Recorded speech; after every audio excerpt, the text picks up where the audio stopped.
given your interests in life, I suspect you don't have a Ferrari outside. You may have a Yeah. Honda Civic, Uh-huh.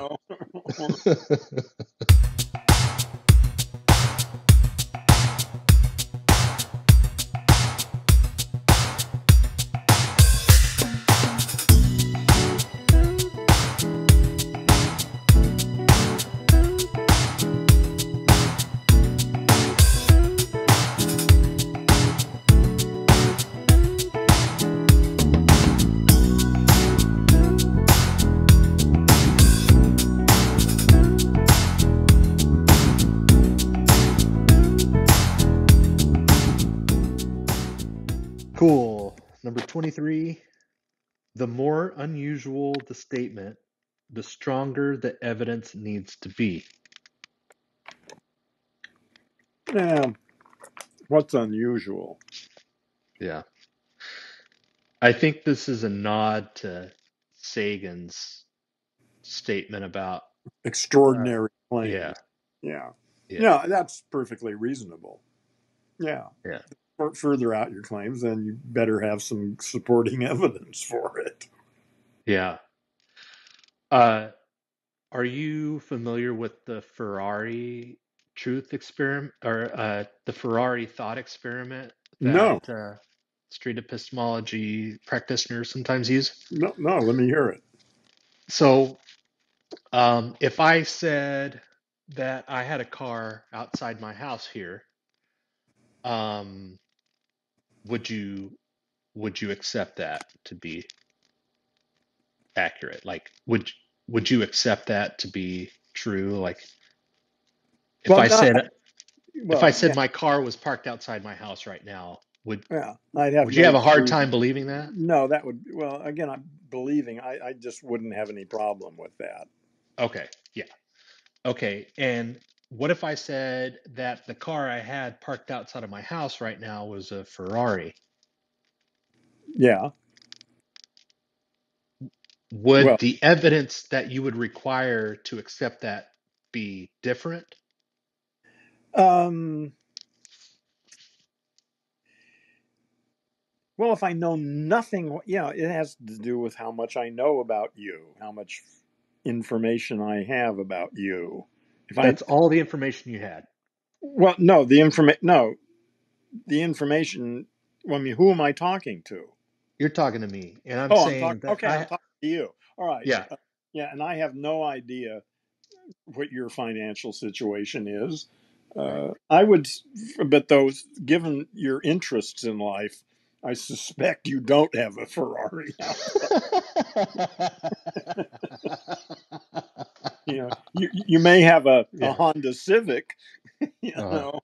or, or something, Or a bike. or a bike, yeah, or a motorcycle. Who knows? Yeah, I would be a little surprised if you had, but I mean, you might have a Ferrari. What the fuck do I know? Your level of skepticism would raise. Would that Uh, be fair to say? well, I'm not sure I'd even call it that. If you Okay. claimed, see, it also comes up as why would you bother to tell me that you had a Ferrari outside? I mean, Hmm. what kind of conversation are we having here? I mean, if you threw that in the middle of this, oh, by the way, Heron, I have a Ferrari in my driveway. That would seem a little strange, you know. Yeah. So, um, Well, yeah, if we were talking about cars and I said, well, I have a car outside my house, it doesn't sound like you would be too skeptical about that. no, Okay. no. The And fact so that yeah, the idea of the thought experiment is if I keep adding more unusual or more extraordinary um uh well, if you told me you fact. had a 1957 Chevrolet Bel Air Mhm. outside, Yeah. maybe you're into old cars. I mean, that's something almost anybody could afford, and they could restore it. Again, it depends on how much I know about you and your interests. Yeah. But But yeah, we're just going on this information. What if I said the 57 Bel Air I had flu. Well, now we're getting questionable here. Yeah. Okay. Yeah. Okay. So that's kind of that's the thought experiment. Like it doesn't it didn't take very long for you to say that you wouldn't have a problem with me claiming that I had a car outside my house. No, But it's not. once we start adding extraordinary claims to it, that's and rightly so, raising your level of skepticism about it being accurate, right? Yeah. Yeah. Yeah. So yeah, that's I think that's where number 23 is kind of getting at. Like, um, you know, the more unusual the statement, the stronger the evidence needs to be. Like, what evidence would you need to be shown that indeed my 57 Bel Air Could could fly. fly around town? Yeah. Yeah. Well, we'll see. Even video wouldn't really be very convincing nowadays, since I've already seen everything in movies. But, Right. artificial visual effects are getting pretty good. So for that one, that would require a considerable amount of proof. Let's just, Hmm. Yeah, and rightly so. And so whenever I have conversations with people that make claims about miracles in the Bible being true, yeah, you know, uh, it's one thing to say that there was a guy named Jesus that was walking around, Palestine 2,000 years ago. That's not extraordinary. But when you claim that he rose from the dead, yeah. that Now we're getting, requires more evidence, yeah, right? I would say, yeah. In the You know, same way that they would require more evidence that my 57 flying Bel Air was real. yeah, yeah. I heard a really interesting analysis of the loaves and fishes story in the Bible. Uh, Oh, yeah. Tell me about it. well, the guy, I don't remember all the details, but basically he was saying that, he'd gathered a couple hundred people there on a side of a hill somewhere, and he was talking, and it was getting near lunchtime. And what he said was that probably everybody secretly brought their own food with them, and they had it hidden under their under their whatever they called what they were wearing, because they Uh, were saving it for themselves. And that so that when Jesus brought out 5 loaves and fishes or whatever, and everyone else brought out the shit they already had with them, and and then the story was reported that there was some miracle that Jesus fed everybody, but actually everybody brought their own damn food and was just mm. hiding it from everybody else because they didn't want to share it. Like, this is my Lunchables. This is I'm my not. lunch. Fuck Yeah, you. yeah. You know. And so when Jesus brought out, everybody snuck out their own, and everybody had plenty of food. Yeah. A miracle. Are you familiar with Occam's razor? Yeah, Yeah, okay, so that kind of reminds me of that. Like, what's the yeah, most yeah. likely That thing? seems like a fairly reasonable explanation for that one. Yeah, Right. It requires less assumptions. Like the claim that 5 loaves of bread turned into enough bread to feed 5,000 people.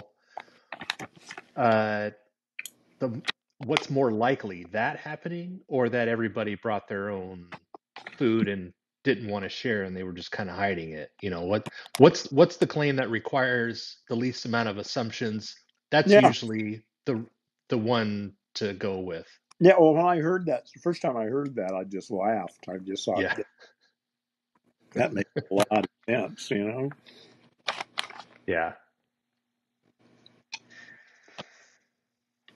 All right. This is the last one.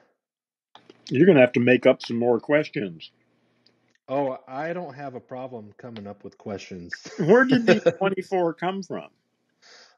Um, the way I understand it is they took a bunch of tweets that they found on Twitter that SE practitioners tweeted out and compiled this list of their favorite, basically, Oh. and just made a list How of them. many SE practitioners are there?